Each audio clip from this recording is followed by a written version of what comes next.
Lewis Thompson, talkSPORT MMA, delighted to be joined by former world's strongest man, the first person to deadlift 500 kilograms, and a man who's pulled a 44,000 pound cargo plane, who has recently transitioned into MMA. It's none other than Mr. Eddie Hall. Eddie, how are we doing today, mate? Very good, sir. How are you? Yes, I'm good. Now talk to me about Mariusz Pudzianowski. Why did you say yes to this fight, April 26th in Poland, in his native Poland? What made you accept this challenge? Well, I mean, I signed a contract to fight Brian Shaw, Martin Ford, and Mitchell Hooper out in Qatar back in February last year, and that fell through. And I trained about 7 months for that, and it just felt such a waste. I felt so deflated about it, and half of my mind was telling me to move on. Half of my mind was saying I've got to do something with this training. So I sort of put the feelers out about fighting Mariusz Pudzianowski, and quite a few people came back, and KSW was one of the main contenders, and we've been talking ever since, and now it's all come to fruition. And yes, we're fighting in Poland. The press conference is in his hometown, and then we're traveling to the event. Um, we agreed 2 minute rounds 8 months ago, and then at the last 6 weeks, Marius demanded 5 minutes, or else he's going to pull the rug. So we met in the middle at 4. I don't know how the fuck that happened. Um, and yeah, I just thought it's just got to happen. I think if I were to jump in the ring and fight Joe Bloggs, it's not very exciting. It's like it's a lose lose for me, because if you go in and lose, it's you lost someone to half your size. If you go in and win, it's like, yeah, but you're double the size. So I guess going against Marius just made sense. So you started your combat sports adventure in the world of boxing against Hathor Bjornsson, who's known as Thor, and you fell to a unanimous decision defeat. But I just wanted to ask you, how has your preparation looked from, first of all, starting to train in boxing and now that's passed on to MMA? How has that felt, and how have you dealt with those kind of early challenges? So I mean, boxing's a complete. It sounds daft to say, but it's a completely different sport to MMA. You jump into boxing, you can sort of rely on your strengths a little bit more. You haven't got to worry about someone kicking you in the face, I guess, is the main thing, which takes away a lot of adrenaline, a lot of energy. The MMA is just so much more, even though it's more action, as in like you've got to use your feet and your hands and your grappling. I actually find it a lot less taxing than boxing, because the leaning in and just using your body weight is a lot more efficient for myself. So it's been fun, and I think it's been more fun learning MMA than it has boxing. I think the MMA, you never stop learning, and there's never, you don't go to a gym and think, I didn't come away with nothing that session. Every single session, you're learning something. So it's been fun in that respect. Yeah, and so just as you mentioned earlier on, Marius wanted 5 minute rounds, you wanted 2 minute rounds. You've kind of met in the middle, not so much, and gone with 4 minute rounds. And I think you have come out since and said that Marius has actually came to you and be like, that was a bit of a mistake. We probably should have went for the 2 minute rounds originally. So Mm. is this going to be a thing for both of you? Is it just going to be go in, stand and bang? Are you prepared to go those full 4 minute rounds? Don't believe a word that comes out of that man's mouth. We agreed 2 minute rounds 8 months ago. And we that's the only reason I said yes to this fight, is because it was 2 minute rounds. And that's because of my size. I'm 160 kilos. And fighting anyone in 2 minutes, it just becomes a slugfest. And I say 6 weeks ago, he sort of put the stipulation in, I want 5 minute rounds. And I was just like, what the is this? Can we meet in the middle at 3? And he just wouldn't budge. And it got to the point where said he was going to pull out the fight if I didn't agree to 5 minute rounds. And I just thought, this, I'm going to play it in his own game a little bit. So I said, right, it's 4 minute rounds with 90 seconds rest. Take it or leave it. I said, if you don't take it, I'm going to go to the press and tell them what you are. And he took it. So, but it's nowhere near meet in the middle. I think 4 minute rounds is still ridiculous for a man my size. But the last 6 weeks, I've sort of just accepted it, got on with my training, and I'm done. I think my cardio's pretty much there. So I think I survived the 4-minute rounds. Don't get me wrong; it's going to be tough. But then I've got to remind myself it's going to be hard for him as well. So 4-minute rounds is not an easy task for anyone. So I'm feeling confident about lasting the 4-minute rounds. Oh yeah, I mean it's truly gonna be a battle of giants in there, and Marius has over 20 MMA fights under his belt, 26 to be specific. So, what's your kind of gear? I don't want you to give away any secrets or what you plan on doing, but is Eddie Hall is the plan to go in? Are you going to stand and bang? Have you been working on your grapple and have you been rolling around in the mats? What's that kind of look like in terms of your preparation? All of it really. The standing and banging is obviously my favourite, and I think that's where I better him, is the standing and banging, if I'm being honest. I think I've got the power, I've got the speed, and I've got a good chin. I know I've got a good chin. The grappling is all new to me. Look, I'm not going to sit here and say I'm going to beat a black belt, but I've got a good understanding of what the grappling entails. I've been grappling with purple belts, black belts, good size and stature, and not a single person has submitted me in that 8 months prep. So, it's not to say it's not been hard work. And I haven't done many submissions myself. It's always been, when it gets to the floor, it's always fists. People forget that. All these jiu-jitsu guys, is you get them in these positions on the floor and they'll get out of that, and you just bang, I'll just smash you in the face. So it's been cool. It's been cool to sort of have a go at everything and have no stone unturned. If it goes to the floor, I'm fully prepared. It's not going to be like, oh, I'm going to panic. I'm fully prepared for every scenario. That's great to hear. And you've trained with the likes of Tom Aspenol in the past, the UFC interim heavyweight champion. So I'm sure you've learned a thing or two from the best in the business to do it. No, 100%. I've been going up to Tom's camp, as much as I can. Got some great guys there, and even sparred with Tom, done some grappling with Tom. So yeah, you can't get any better than that.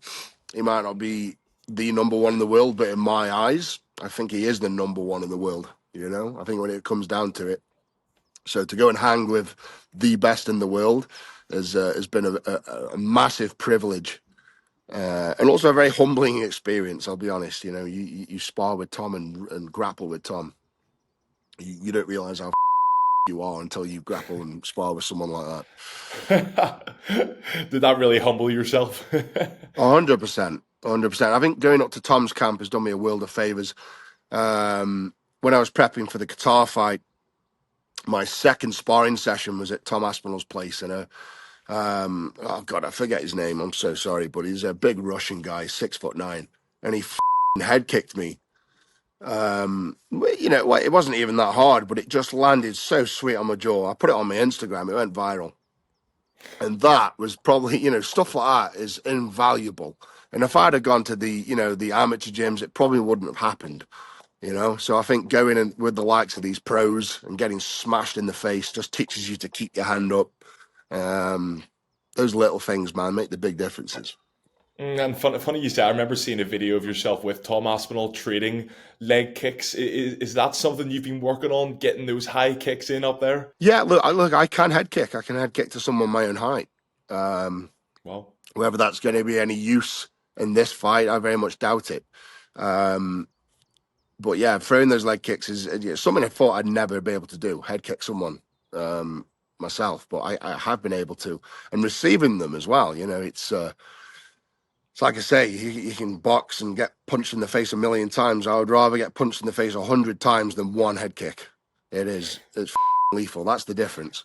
Often when I speak to fighters, they don't like to look too far ahead, but, I think it's always got to be asked. So, if you win, is this a one and done kind of scenario in the world of MMA? Or are you officially stepping into combat sports full time? What can you see yourself do? I know you've come out and you've talked about the fact that there's people fighting for titles at this KSW event in Poland, and that doesn't really have an interest for yourself, which is unsurprising to be honest. But how do you see your combat sports future after this? Can we expect more boxing, more MMA? I mean, I always say, see how it goes, you know. But as you say, I've got no aspirations to climb the ranks. I've got no aspirations to have a ranking in any fight federation. I think where I belong is the freak fights, you know, the 2v1s, the Mariusz Pudzianowskis, the freak fights. I think that's where I belong. You put me in a ring with Tom Aspenol, I think, you know, it's it's a recipe for disaster in all scenarios, and that's not something I want to do anyway. Especially not Tom. So yeah, just take it as it goes. I'm a very relaxed guy. Look, it's like I could sit back and retire now if I wanted to. You know, I'm doing this for giggles. It's something to keep me active, keep me focused, keep me moving forward in life. And that's exactly what I'll do after this fight: is just sit back, reevaluate, and right, what's next? What can I do that I'm going to enjoy? And I just want to throw some names and scenarios at you and kind of get your response. As you said, you know, you want to stay in this kind of freak fight industry. And when you were Hmm. speaking to Ariel Helwani, you mentioned that the two Paul brothers would be someone that you'd be willing to step in there with. Is that something that you can realistically see yourself doing? And like, how would you feel? I'm sure there's a lot of people that would like to get their fists on them too. I don't know. I wouldn't go as far as to say I called them out or anything. I think he suggested it, and I just sort of agreed. Like, yeah, that'd be fun. And as the media, as they do, sort of grab it and twist it and make out. You know, I've sort of offered them out. I haven't, but But would you? look, man. But yeah, oh, I would. 100%, I would. And as I say, Jake Paul can do his boxing matches with his 16-ounce gloves, and you know, he can get away with it. But when you get punched in the face with a 4-ounce glove off a man who's 26 stone, which is like 360 pounds, it's a different world. So you know, and that's why I'd be quite confident going into a fight between those two. Is it just a couple of shots on that chin and the out, and I'm fairly confident that I wouldn't be able to receive that back off them. I hope that makes sense. And even a 1v1 versus someone like Jake Paul, I think would gather a lot of interest. Yeah, it would. I think it'd just be a bit unfair. You know, he is such a small guy compared to me. You know, and there is weight classes for that kind of reason. So, you know, you got to give him a fighting chance. You'd have to stick them both in together. Jake Paul, you know, he went in there as you mentioned, and he fought Mike Tyson in November. What about big Mike Tyson in the squared circle? Mike Tyson. Luke, man, the only way I'd fight Mike Tyson is a load of money, and it would have to be big gloves because you know I wouldn't want to hurt him, and I don't want to get hurt by him either. Massive respect to Mike Tyson, and you know the only way you'd say yes to stuff like that is money, and that's simple, and then it's sort of like takes away the values, doesn't it? And that's why Jake Paul and Mike Tyson did it. They did it for money. You know, it wasn't an accolade. It wasn't to see who was the better fighter. It was to put 20 plus, well, however, you know, 200 plus million in the bank for the pair of them. And I'm not even mad. How can you be mad at that? You know, it's like fair play. If you were in their shoes, you would do exactly the same. Doesn't matter how much you get. Whoever takes the out of that fight, it's like, yeah, okay, but you're sat there on your couch taking the about 200 million in the bank. Shut the up. Now, another name who kind of fits this similar bracket, but I would gather isn't as big as yourself. And before I say it, what weight do you expect to be going into this fight? I think Marius had mentioned that you were around 330 pounds, but I know you said don't trust a word he says. Don't trust the word. No, I'm about 350, 355 at the minute, and I'll probably fight at that. It's I've got no intention to lose any more weight. My fitness is good. I've been doing the 4-minute rounds. I'm not gassing. And I say, you know, I'm big. I'm strong. I've never heard a fighter say, "I wish I was weaker for that fight." So I've got no intention to lose weight, muscle mass, or whatever. You know, I can fight. I've got the lung capacity, and I'm happy to go into this weight. So the name I was going to mention, who's kind of had two different sides of his combat sports career. He's been in the WWE, he's been in MMA and the UFC. Is Brock Lesnar, and Okay. you know I think he's a pretty big guy, and we've seen him put people out cold in the past. So what are your kind of thoughts on him in a potential matchup there? off. Like, Brock Lesnar is one of the scariest men on this planet. You know, people think that wrestling's fake. You go and have a go. Go and get through in that ring. Go and get slammed on your back and put on your neck and choke slammed and picked up in the air and thrown down. It's a hard, brutal sport. And then he's gone into, MMA, and he's done good. You know, he's fought world champions and he's done bloody good. Brock Lesnar is a phenomenal athlete. You know, his jiu-jitsu is through the roof. He's probably one of the last men on the planet I'd want to fight. Again, though, if the money was right, you would. You'd take a chance. Yes, speaking of WWE, we have WrestleMania coming up, and we've seen big personalities outside of the WWE step into the promotion in the past. You know, the likes of Tyson Fury, Cain Velasquez, and even Tom Aspenol, head of UFC London, said the WWE he would love to retire there. He just likes the idea of it, and working the crowd, etc. Is that something that you would entertain? Have you ever had any conversations around a potential endeavor into that in the past? There's been some conversations with the WWE in the past, and to be honest, I've got friends in that industry, and it's just so brutal, and the money is not, unless you're a superstar, the money is not that what you think. You know, it's not like crazy money. So just at the time when I was having these conversations, the money I was earning versus what they were offering versus the workload, it just wasn't worth it. At the time, I think that, they want you on the road sort of 48 weeks of the year. Sometimes you're doing 3-4 shows a week. And, my strongman sort of took me away from my family so much. I just don't think I could do it to them again, go on the road and make them a living, traveling the world and being absent is something I couldn't do again. So the pros and cons, there was a lot more cons than there was pros for me. You said being on the road and, the money might not be as good, but for someone like yourself, I think it would only be, like 1 or 2 appearances here and there, coming in on these big shows and in these big events. Oh yeah, 100%, and we've had those conversations at some points as well. They just never really come off. So, but yeah, no, I'd love, I love the WWE. It's something that childhood dream. I grew up with wrestling, Hulk Hogan and The Rock and Stone Cold, and they're some of the best memories, man. So to go and be involved with that would be insane. Yeah. So we're not ruling that out then. No, not at all. Good. Just lastly on the kind of future endeavors you go into, you mentioned the word brutal, and what I have witnessed firsthand is significantly brutal. I'm not sure if you're aware of the bare knuckle scene at the minute and the promotion that Conor McGregor runs, BKFC, and I have been at some of those events live, and it is arguably the most brutal of them all because one punch and your entire face can be completely busted open. So what are your I don't know if you see much of the promotion, like how do you view that opportunity? Again, it's all about the money, isn't it? You're risking your life doing that kind of stuff. Bare knuckle boxing is a different kettle of fish altogether. At least with boxing and MMA, you've got some kind of protection. But the bare knuckle, I think you're just open to these massive cuts, broken noses, broken jaws, concussions, and maybe even worse. But, like everything, if the money's right, I would consider that.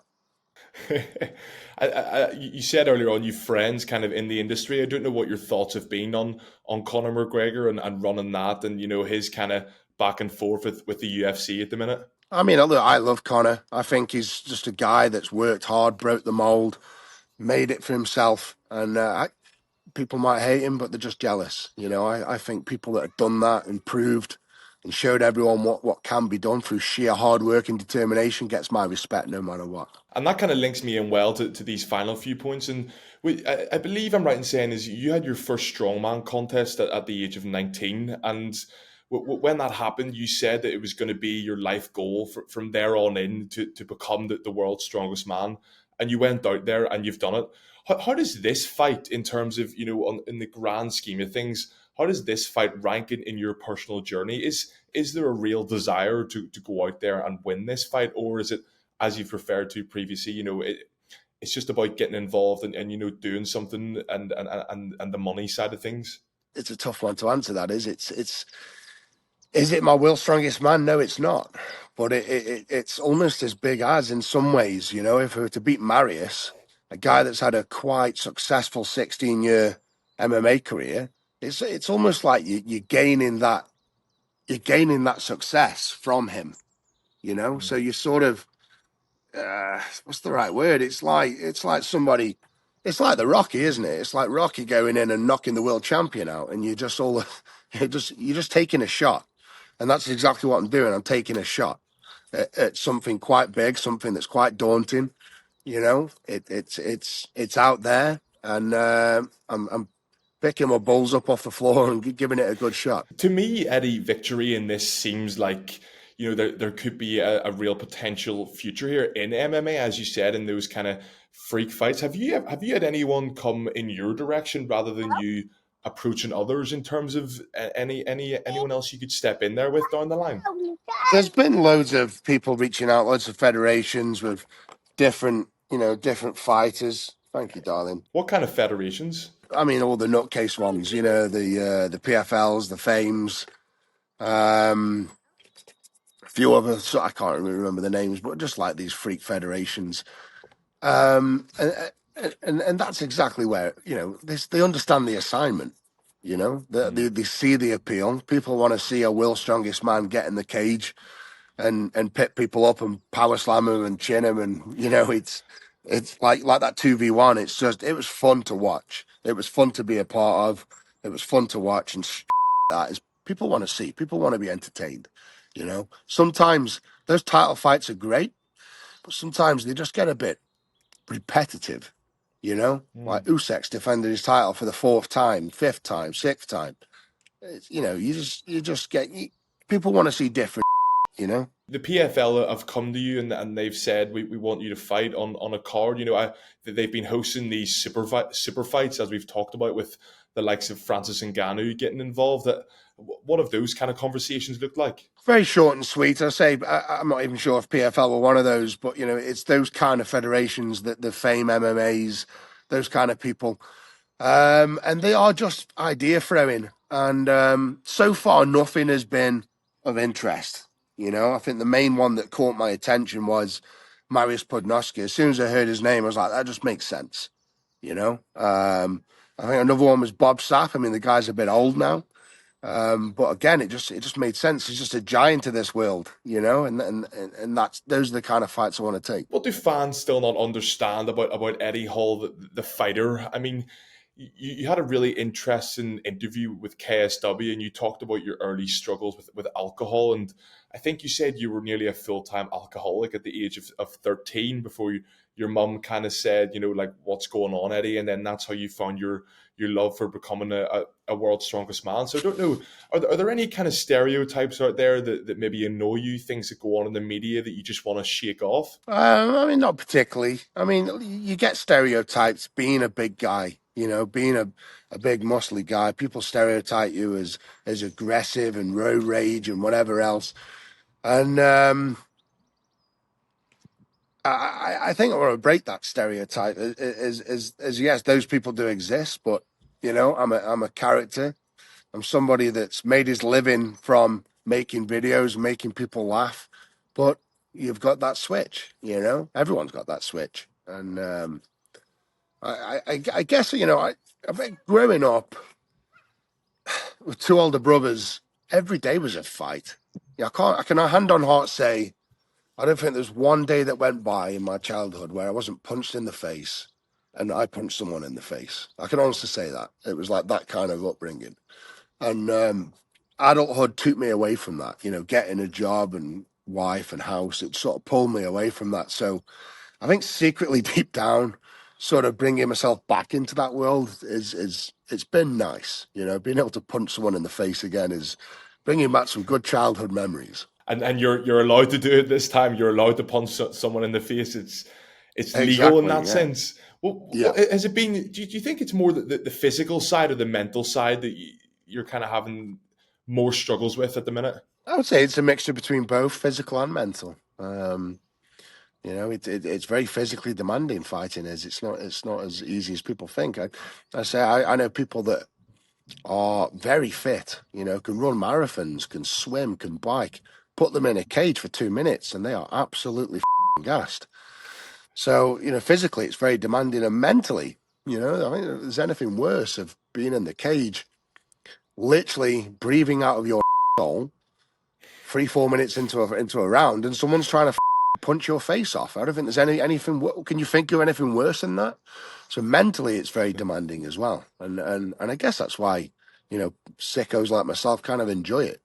You know, it's challenging yourself. That is a brilliant way to describe what you're currently going through at the minute.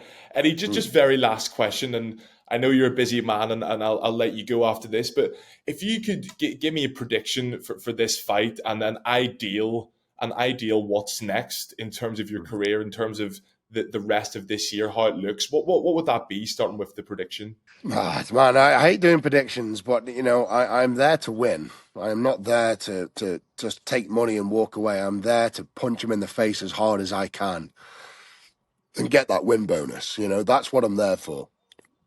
Afterwards, I don't know. Ideal scenario. I don't know.